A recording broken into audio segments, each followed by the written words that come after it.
Bonjour, mesdames et messieurs, monsieur le président du conseil régional du Centre-Drôme, représentant de la RDCI, Assemblée des régions et districts de Côte d'Ivoire, monsieur le représentant de l'ambassade de Belgique, mesdames et messieurs les partenaires, chers invités, mesdames et messieurs, chers journalistes, je voudrais avant tout vous remercier pour votre présence à nos côtés ce jour pour la conférence de lancement de la deuxième édition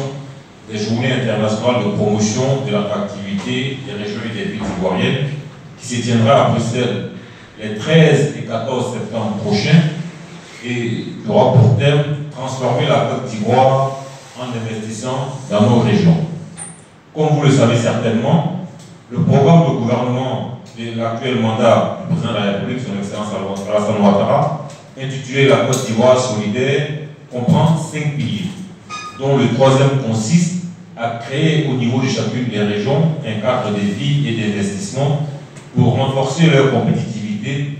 par un environnement des affaires plus favorable et des infrastructures économiques de qualité sur l'ensemble, sur tout le territoire ivoirien. Les JPARVI ont justement pour objectif de positionner les régions et villes ivoiriennes comme des acteurs indispensables pour parler de développement socio-économique, mais aussi pour accueillir des investissements étrangers, notamment en provenance du secteur privé.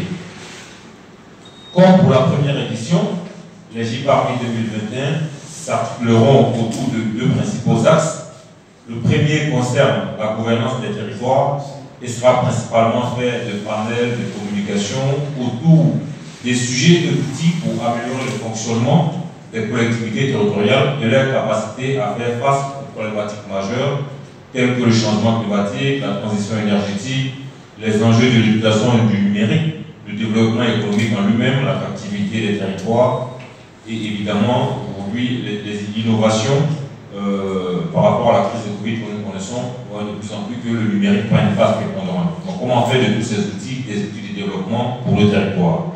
Et le deuxième axe, il concerne donc la promotion de l'investissement à travers la création de richesses sur nos territoires et il va consister à la mise en avant des potentialités et des opportunités d'investissement dans nos différentes régions.